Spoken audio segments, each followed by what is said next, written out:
Welcome to the Father on Purpose podcast, featuring author and ministry leader Kent Evans and business executive and military veteran Lawson Brown.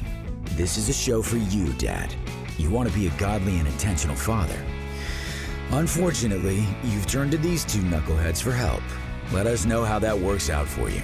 Before we begin, remember this: you are not a father on accident. So go be a father on purpose. Please welcome your hosts, Kent and Lawson. Hey, Dad, do you wrestle with time? I know I sure do. And would your kids tell their friends that you have time for them? If your family, let's just say your family, were to be interviewed, would they agree or disagree with this statement? Our home environment is rushed, chaotic, and we never relax together and just talk. Let's be real. Let's be real for a moment today, Kent. If so, it could be because of you, Dad. Could be because of me. Could be how I'm leading, you know. Are you allowing the rush of the world to blow through your home and your family calendar like a tornado? Have you thought about maybe doing less, striving for fewer things or fewer goals? And have you considered maybe the value of doing over the value of being? Well, if that is you, unfortunately, we're going to get into a little bit more, but you might be a type A person, or even maybe a B plus, not quite fully an A, if there's such a thing as that. Today, we're going to talk about redefining type A to mean maybe able to listen or always present. Or how about just simply A means available? And what does that mean in the context of generosity that we've kind of been honing in on lately? Ken, how you doing, buddy boy? For those of you who've listened to the first 150 episodes of this podcast, you know why we had Lawson do today's intro. Because clearly I am not qualified to say what was said the last couple of minutes, at least not with a straight face.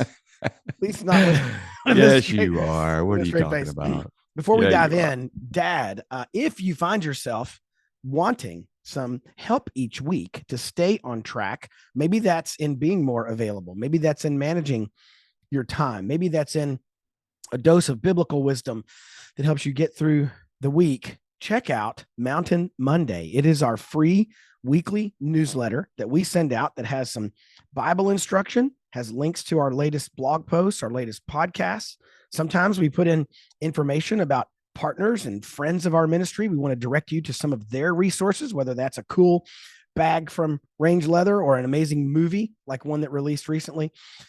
Check out Mountain Monday. You can go to our website, manhoodjourney.org, and click on the link to go to Mountain Monday. Sign up. It's totally free. It takes you 1 or 2 minutes a week to read, and will be encouragement along your journey as you try to become more available, able to listen, and always present, as Lawson described. I can't wait to talk about this subject today, Lawson. It reminds me of a conversation I had not too long ago with someone who was, let's just say, quite enamored with their approach to life. Like, that was kind of this person's default setting was they're doing it right. And, you know, everybody else kind of needs to get on board. And very, very low tolerance for collaboration or input, very high tolerance for describing kind of how it's going to be, you know, that kind of mindset. And at least 2 times in the call, this person made a comment about themselves, and it kind of went like this: well, you know, I'm a straight shooter. I just say it like I mean it. And then there was a comment where he said, yeah, I'm a type A person. I'm a type A person. I get stuff done. And, you know, I understand that that's a bit of a legacy here in, like, especially Western culture, where we talk about these types of people and the type A person. What I occasionally want to say, and I've been that guy, right? Like, I can be described by some as, I might be described by some as a type A, in the sense that I do drive. I do want to get things done. I hope that as I'm aging and maturing, number one, I don't take too much pride in how I'm like wired, especially if my wiring could be a liability.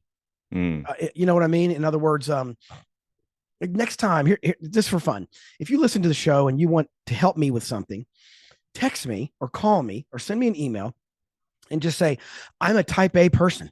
Because my new response, I'm working on a brand new response where in the moment, I want to say what I thought about 2 hours later after getting off the Zoom with this person that I wished I had said in the moment. So have you found the cure yet? Because Yeah. you know what we do? We take like our wiring or our gifts or even our like our approach and we put it up on this pedestal where it's like, oh, I'm a type A, where everybody should just go, oh, well, gee, in that case, congratulations. You're amazing. Thanks for holding society together by the sheer force of your will. We're so grateful to all you. When in reality, I don't know that we would have described Jesus that way. Ooh. Right? I don't think he would have said, hey, I don't got time for you. You're either get on board or you get off. You know, I'm going somewhere and I got a destination and you're either. Now, to be fair, he had the most important job in the history of mankind. And he actually had a fairly tight window of time in which to accomplish it. And as he did that, he was highly interruptible. He had that's a key, time I for think. people because what he realized was his mission actually was those people. Right. His mission wasn't just doing this or yelling at the Pharisees or coaching, Peter or dealing with Judas or whatever. That was part of it. But his mission was those interruptions of life. Yeah. Not everybody understands maybe fully what type A is. I went and looked it up because I thought I knew, and I think I had a pretty close bead on it, but I looked up type A. It says the term hails from Meyer Friedman and Ray Rosenman's 1950s cardiological research on coronary artery disease, which initially aimed to describe characteristics that led to stress. And so not only do I think, being, well, type A, here's what comes to mind. When someone says type A, I immediately think that they are trying to identify themselves as like Uber driven, right? Like, you get it, by the way, Uber driven. For those of you paying close attention, that's a point. If you noticed, if you can put that in your Father on Purpose scorecard, congratulations. Right. Or like, another thing that I found was ambitious, fast paced, and this one really stood out: chronic competitiveness. And back to your point about Jesus being always interruptible, I think there's a difference between being what I would call like an effective doer. That's not a bad thing at all, right? But an effective doer versus an obsessed, self-proclaimed ambition monster. Those are two very, very different things. I've known. I love your descriptions today, man. You're on fire. This is beautiful. I've known a lot of type A people and have noticed that like you were talking about, whoever that was that you were talking about, where they just kind of they proclaim it, like they hold this identity out as like a credential. I'm a type A, or I'm a fill in the blank, whatever. But not everybody is aware. They may fully be type A, but they're just doing and being themselves. They don't realize that maybe they're being the most talkative, the most hyper focused, the most competitive person in every conversation. But others that, like the person you were mentioning, they are very aware and present it like a credential or like a badge, and they just wear that around. What I'm wanting to hone in on is, how are we as a dad? What is the environment in our home life being established, and are we being the leader that is guarding against this rush, this got to get it done, got to achieve accomplishment, and not so concerned with how we're doing something or what we're becoming, what our children are becoming in the doing of things. Because, like we've talked about the last couple, reflecting the character of God as the humanly earthly father among our family. When we are rushed, when we aren't generous with our time, and it's just always this scarce, finite amount of ability to flex, ability to just receive an interruption from a kid, or when our wife needs to call us at work, or we're in the middle of something, Yeah. and the interruption equals frustration versus the interruption equaling an opportunity. Absolutely. And as I think about that, I think about how God says that he will always be there for us, like 24/7, 365, every minute of every day. God never takes a vacation. He's never uninterruptible. I'm sure he's got the universe to run, yet he still says, bring your cares to me, bring your concerns to me, call out to me, ask me for help. He says this throughout scripture over and over again. I'm thinking of the verse in Deuteronomy where it says, it's the Lord who goes before you. He will be with you. He will not leave you or forsake you. Do not fear or be dismayed. And Jesus repeated that in the Gospels and said, I will be with you. I will be with you even to the end of the age. And so for me as a dad, the question is, am I that available to my kids, especially as they get a bit older? I remember one time I was volunteering at a swim meet. And if you've never done that, you almost should probably drink a 5-hour energy drink or something right before you go to volunteer, because it's madness. Like you got to be amped up. You got to get in there because the kids dive in every 19 and a half seconds, and you got to start the watch, and you got to hit them at the wall, and you got to write it down. You got to hand this paper to the person going behind you. It's it's very stressful. It's very stressful. And you feel like you're going to break some little 8-year-old girl's heart if you don't get her time right. So it's very stressful. And one night we were doing a swim meet, and they go on for 72 hours. It's like a bad cricket match. It's just swim meets go on forever.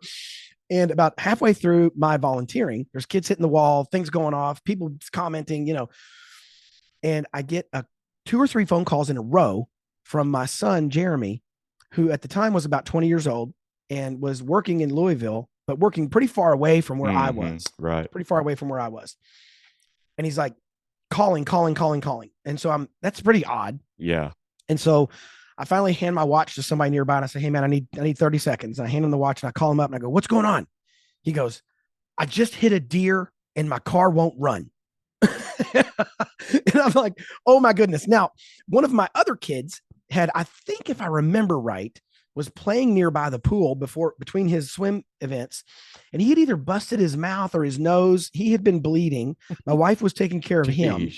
My son had hit a deer, and I don't mean he kind of dented the quarter panel. He hit the deer in the front of his car. It collapsed the radiator into the engine compartment. Wow. And all the radiator fluid had drained out, and his car was ceasing to operate. And he was about 45 minutes away from me with his car by the side of the road. He drifted into a gas station or something. So anyway, I just remember that night very clearly. It was obvious what my priorities needed to be, right? Sorry, 8-year-old young lady, someone else is going to have to get your time tonight. I've got to go rescue my son who's stranded 45 minutes away. Yeah. And sorry, other kid who your mom is here, thank goodness, with your busted lip or whatever he had. She will take care of you. I'm out of here. It was just madness, right? But I remember thinking back, at that moment, I was interruptible. Now, there have been many times I might have been out of the country. I could have been traveling for business where I wouldn't have had that option. I couldn't just hop a flight home from France and pick him up on the side of the road. But I happened to be 40 minutes away, and I had a car, and I could go be interruptible. So I would love to have my kids see me as interruptible as they would see God in his availability to them. You made me think. I love a painting that was given to me as a gift, and it's like a kind of you can see Jesus in the distance. It's sort of like in an outdoor forest setting, but he's running toward you. When I say he's out of focus, I mean he's the background. You can tell that it's Jesus, and he's running toward you. And if you look closely and look down just a little bit, there's a lamb stuck in the mud in this, and he is running to that lamb. That lamb went away, and got off from the herd. And we do that sometimes. And maybe sometimes he notices and he comes running to us. Maybe sometimes we notice. And like you said a couple of weeks ago, we notice that we have stranded. We have wandered off, rather. Yeah. And God says he is unmoving. So if we feel disconnected, we feel apart, we feel far from, it's because we've wandered away, and maybe that was been on purpose, maybe it's not. But when that moment comes and we cry out, there is nothing that stops him from running to us. Yeah. And he, like you said, he handling the whole universe. But the Bible says that every hair on our head, he knew us in the womb. He knows every desire of our heart. And I wonder, in fact, I was kind of met with a realization this past weekend. My oldest has moved to an apartment, and she's living in a big city and, doing her thing, and we're all happy and proud. And it had been a couple of weeks. We've talked to her off and on. We text as a family group we text all day, throughout the day. But I was on a drive and I just called her out of the blue. And she was like, "Hey, what's going on?" We just got to talking.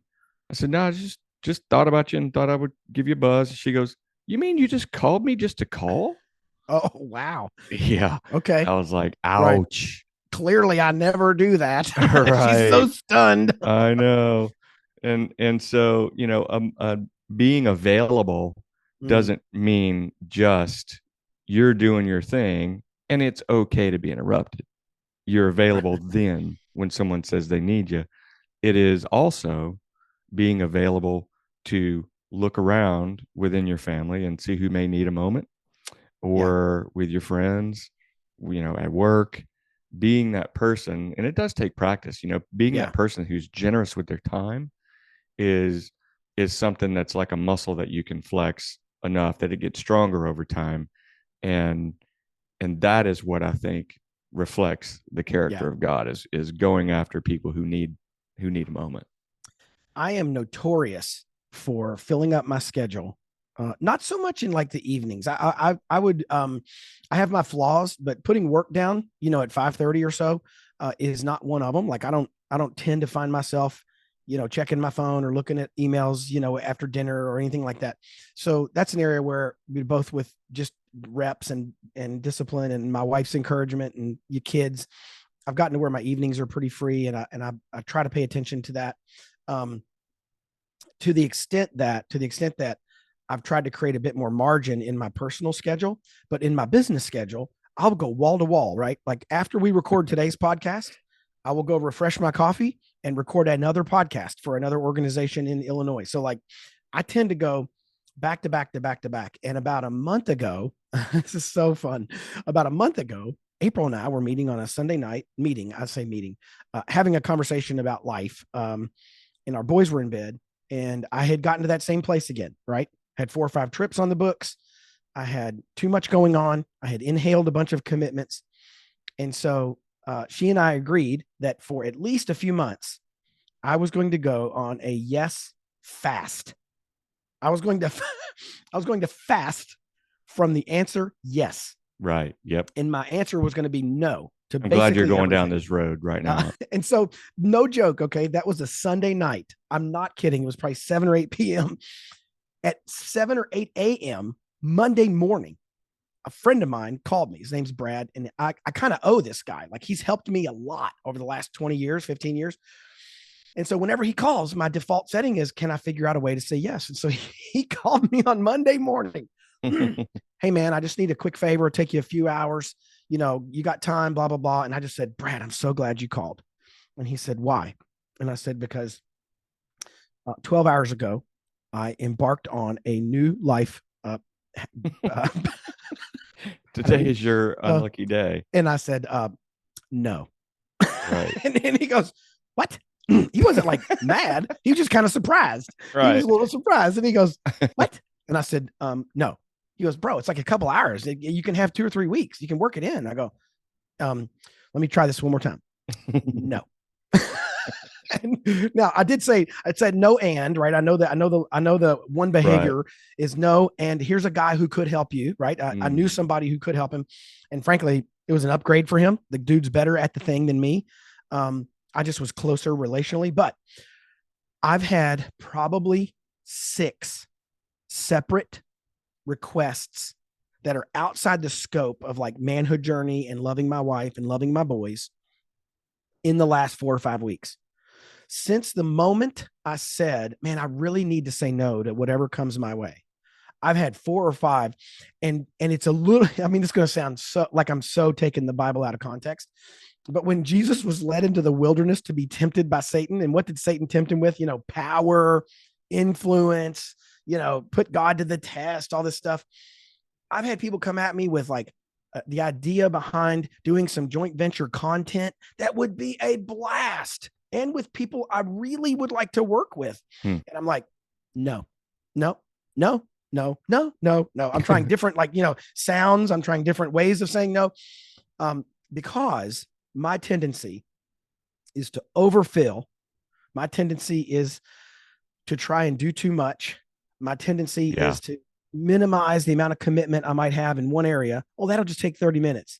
Man, it's going to take you 30 minutes to drive there and back. And then you got to sit there for an hour. Like, it's a 2-hour commitment. And so for me, I'm learning slowly how to say no so that I can say yes. And what I'm saying yes to is margin.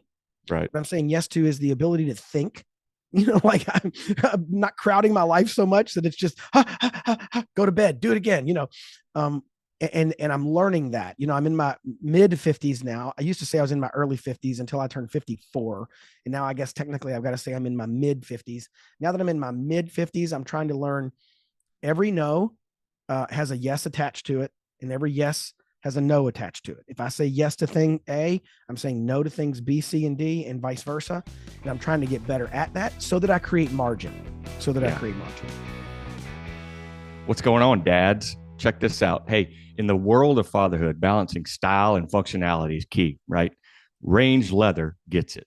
Offering products like the sleek Elbert wallet and the American flag hat. It's perfect for dads on the move. Made from the finest Horween leather, Range's products don't just look good. They are built to accompany you through every dad duty with elegance and resilience. Snag your next dad essential at rangeleather.com and save 15% when you use code MJ15 at checkout. Head to rangeleather.com to get your swag. That's RANGE leather.com. I'm going to set this up and then ask you a question about time. Is it going to be easy? Am I going to be able to do it? Yeah, get ready. This one's coming. Me? I'm winding up. I just got home days ago from our every other year annual conference at work.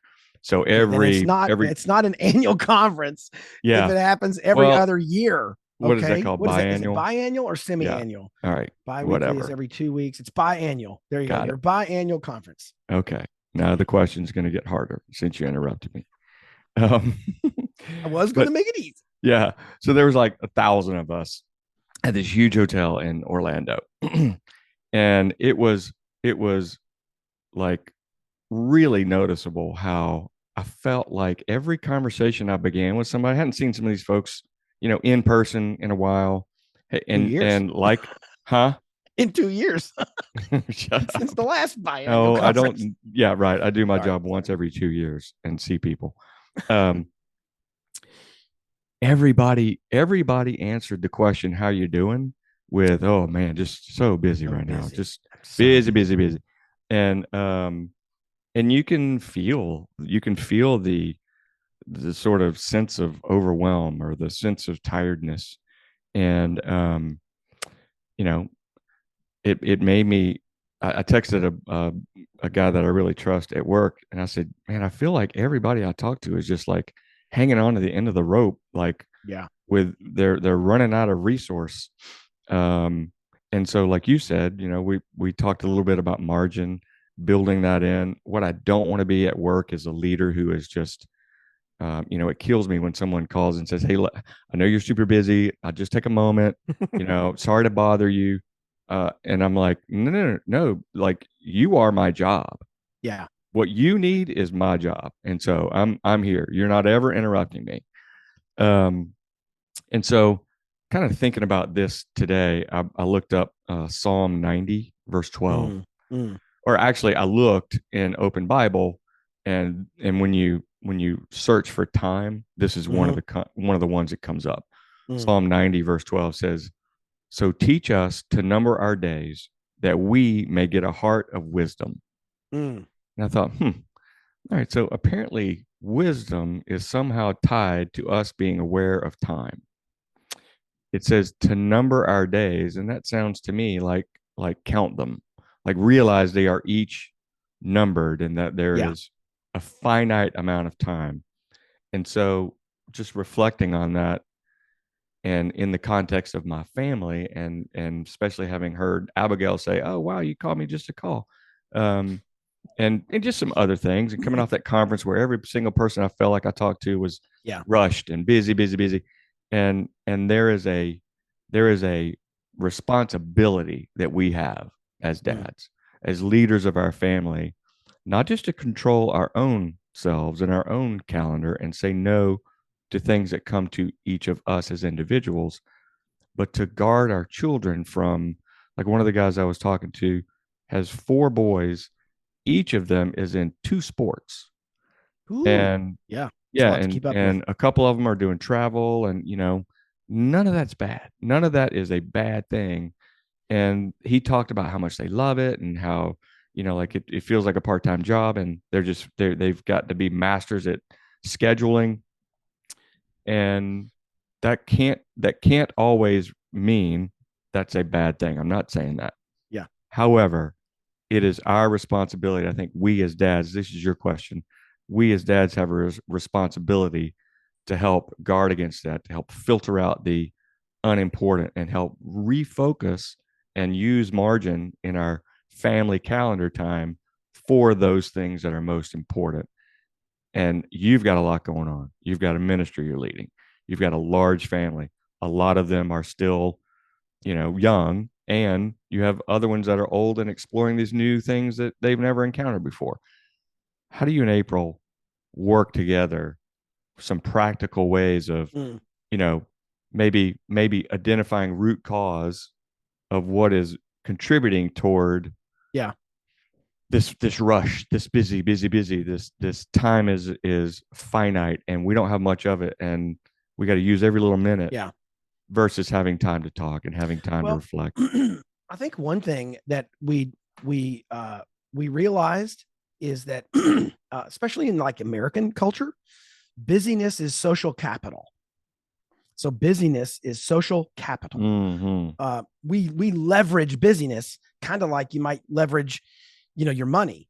And you go, well, if he's busy, he should see my schedule. I'm busier than him, what we mean by that is I'm more important than him. I'm more valuable than him. I'm doing more important work than him because I'm so busy and all. And in our culture, that's really appreciated. I remember when I went one time to a meeting in Boston, and I was with my boss, who is French, and the French have a much more vacation friendly mentality, right? I think pretty much all of Europe has a more vacation friendly mentality than, say, like the West or America. For sure. They definitely do. I remember standing in this cafeteria with my boss, Alexi, great guy. And Alexi looks around, and we had about half a day's worth of meetings, and someone was missing. And it kind of dawned on him, where's Kevin? And so Alexi and I were taking our trays through the cafeteria. He goes, Kent, where is Kevin? I haven't seen him in the meetings today. And I said, Kevin is on vacation. And Alexi goes, good. At least he has a good excuse. And then we went on, and we kept moving. I remember noticing that, and he didn't mean that, sarcastically at all. He meant it like legitimately. Well, shoot, if he's on vacation, then he's not even welcomed. I'm glad he's not here. Cool. I'm going to use that. That same boss, Alexi, once went on a 6 or 7 or 8 week, I can't remember, several weeks sailing trip And he goes, "Hey, I will not have a phone with me. Like there will be no way to reach me What? for like 6 or 7 weeks." And I just remembered filing that away as what's probably a much healthier way to think about. Yeah. Wow. They work to live; they don't live to work, and that kind of mentality. And so for us, I think one of the early ways to get rid of this constant hamster wheel of busyness, which frankly, I'm still kind of on to some degree. So this is pot and kettle talk, and let's all help each other, is diminish in our eyes the social capital we try to get out of being busy. Where you're not more important because you're busy. You're not more valuable because you're busy. Frankly, I could be living 4 lives right now. Like I could be doing all kinds of stuff. However, the wise person focuses their time and energy on that which is most important. And then the second thing that I would say that April and I have slowly figured out is like a movie. Movie has, the plot, and then it often has at least one, maybe sometimes several subplots. What we get mixed up, especially in kind of the West or American type culture, or certainly white collar type jobs, we get mixed up with what's the plot of our lives and what's the subplot of our lives. And what we do is we drop our economic performance or even our children's athletic options with those kind of things. We start to drop those into the plot line of our life. Oh, I see. Yeah. Where they probably belong. They probably belong in one of these subplot lines of our life, because here's the plot. The plot of our life is Ephesians 2:10. God has prepared good works in advance for us to do, so we should walk in them. Now, some of those good works might be chasing your really talented athletic kid around because he's destined to be involved in that sport and make a lot of money and fund a lot of orphanages. Who knows, right? I don't know your kid's plot of his life, but what I know is what we're doing an Ephesians 2:10 good work. So for example, I can predict, it's almost like I know some things about the guy who's listening to this show. Dad, if you're married, I know one of the plot lines of your life. I don't have to know your wife. I don't have to know you or where you live. But here's what I know. You are to love your wife as Christ loved the church. And you are to give yourself up for her, and you are to sacrifice for her, and you are to demonstrate the gospel in how you love your wife. That is a plot line of your life if you're married. If you're a dad, well, you probably are because you're listening to this show. If you're a dad, guess what? Now I know an additional very important plot line of your life. And that is, you are to raise your children in the fear and admonition of the Lord. You are to disciple them, to encourage them, to discipline them, to give them every chance at knowing who God is and choosing Jesus as their Savior. That is a key plot line of your life. Notice, haven't gotten to your job yet. And I'm not saying I'm not saying you just quit and never make any money. But what I am saying is, insofar as I understand the difference between the subplots of my life. So for example, writing a book. I'm working on my 4th book right now. However, that's a subplot to my life. Am I called to do that? Yes, I think so. Is it an Ephesians 2:10 good work for me to do? Yes. Should it be part of my daily activity? Yes. However, if one of my kids came in and they broke their ankle, I wouldn't say, hey, I'll take you to the hospital after I'm done with chapter 4. Like I know the plot line of my life is to serve my family. And then when that's all kind of tidied up and squared down and screwed down, then I've got time to write some of the book as an example. Yeah. Romans 12:2, thinking about this in relation to us as dads being a guard against what our family does and doesn't do. Romans 12:2 says, do not be conformed to this world, but be transformed by the renewal of your mind, that by testing you may discern what is the will of God, what is good and acceptable and perfect. And letting that help be a filter for what comes into the lives of the people in our family, I think can help. A bit about the root cause of like, I think Western world culture is all about time and achievement and getting it done. A lot of that, watch the news for an hour, watch any TV show, but trading what the world defines as success, or looking at through a Romans 12:2 lens, what's coming into the lives of our families' calendars. Are we doing too much? Are we maybe doing too little? I've always heard a saying that says, if you want something done, give it to a busy person. And what that means is, when you don't have a lot going on and you're just kind of, bored, that can lead to apathy. It can lead to one of the other things I think is part of the root cause of time management being, not done very well, is laziness. There are some things that you as a dad are going to have to stand up and lead. And maybe you're not a type A. Maybe you're a less ambitious, a less chronically driven, but there's maybe one of your kids is, maybe your wife is. And so maybe as a backseat guy, you need to engage a little more and begin to help manage and help lead what is and isn't done among your family members. But like you just said, it could also be imbalance. Yeah. The priorities are just so out of whack. I love that analogy you used on plot versus subplot, and realizing where some of these things come in. Generally speaking, the things that we do, the activities that we're about, the achievements and accomplishments are subplots somewhere down the list. I guess I would say it's not by any means the primary. Well, and what's interesting is I can't wait until I get to heaven and I ask God questions about things we thought were true in the eras in which we lived, that he just kind of sits back and chuckles at. So as an example, and no offense to anybody working in the space of personality profiles or Enneagram or Myers-Briggs or type A, any of that psychological assessment, Maslow's hierarchy, I think is really clever. And I can learn a lot about the way God organized the world. I think there's a lot of interesting insight in some of those tools. But I have this love-hate relationship with them, right? In that people will say, well, I'm type A. And what they mean is I'm like type J, type J for jerk, right? They just run over people. They're a bull in a china shop, and they blame it on, well, I'm just wired that way, or I'm a straight shooter. That's the way God made me. Like, no, you're probably unwise, and you're probably not exhibiting the fruit of the Spirit, and you're probably not very kind or gentle or self-controlled, and then they go, well, blah, blah, blah. And so I think for us, what we got to ask ourselves, right? What we got to ask ourselves is, what are we putting in the place of truth in terms of who we are and what we're called to do?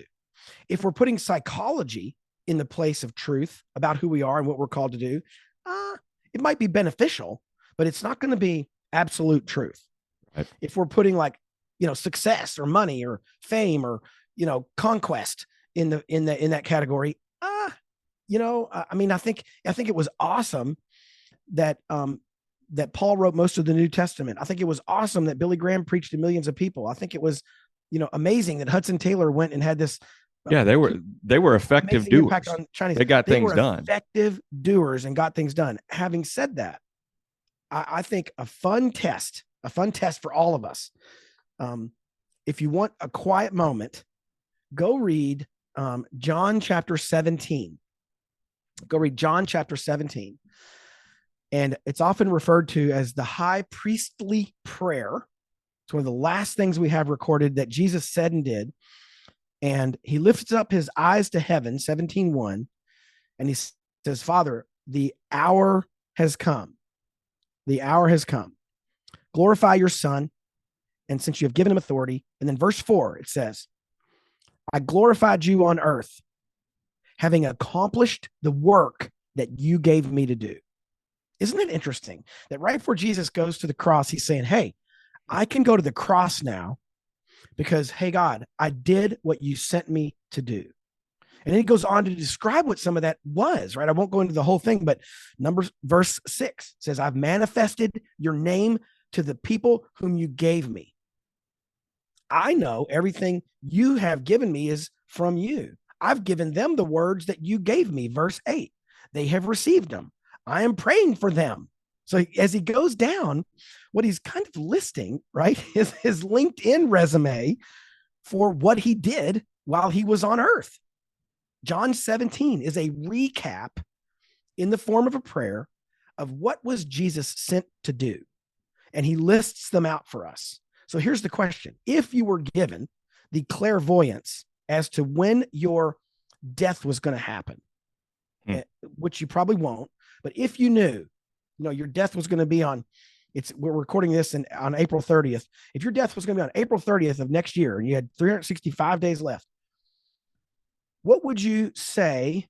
And I said, hey man, the day before you die, you need to look up to heaven and list out the things that you think God gave you to do and declare to him that your work has been finished. Oh, that's brilliant. Yeah. Your days are numbered now. If you knew, because Jesus' days were numbered and he had some idea of when when it was about to happen, what would you say? Would you say, dear God, I have successfully liquidated all the assets you gave me. I have taken 4 companies public, just like you told me. I have gotten 3 kids into Harvard, just as you asked me to do. And I'm not saying those are wrong. I'm saying maybe that's exactly what God asked you to do. I have funded missionaries around the world. I have loved one wife the whole time I've been married. I have kept my way pure. Like, what would we list? What would we list? And I think if we can do that, thought. It's a really good thought process. If we can do that, John 17, we can go backward and see how we're investing our time, right? Because what we've done is we've taken what in some cases might be a worldly asset, and that's your capacity to get things done, and we've turned it into a kingdom liability, because your ability to get things done has caused you to run over people and not care about where they are in life and so forth, right? Or you've won at work and you've lost your children. In a way where they're like, yeah, obviously dad cares more about work than us. Something like that has happened. And you've taken what God intended for good, just like Joseph said, hey, what you guys intended for evil, what you guys intended for evil, God meant for good. Well, Satan wants to take your drivenness and your passion and your ability to get stuff done. He wants to turn that into an idol so that other areas of your life, your Ephesians 2:10 good works, get ignored. So we got to resist that temptation. Yeah. What God gave you as an asset, he uses as a liability. Love the way you said that, dude. Yeah. I want to be the dad. And I think you guys who are out there listening, because you are listening, and we hear from a lot of you that, you're wanting to learn more. You're wanting to be on this journey with us and be, a more godly father and a more effective godly father. We hope that, you found some of that today. I did, especially, Kent, this piece about is something about us as a guy, as a dad, that we would call an asset. Is that a worldly asset or is it a kingdom liability? And it doesn't always mean that just because something is a good strength is being used in the way that God intended it. Nor does it also mean that something that the Lord has blessed us with is necessarily getting in the way of the kingdom spreading among our family members. But I do think that is a wise use of a phrase to look at our life, to approach the perspective of what's going on with our family with that as a filter. So, Dad, hope you've gotten something out of today. I sure have. And we look forward to talking to you next time on Father on Purpose.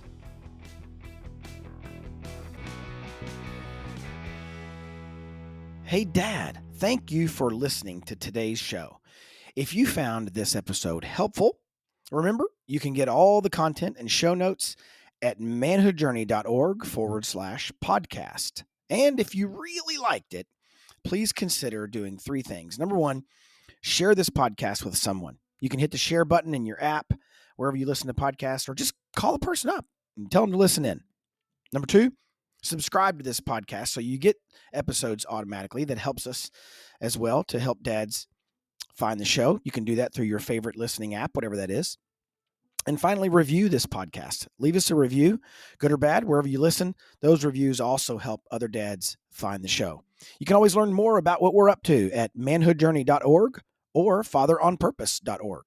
We will see you next week.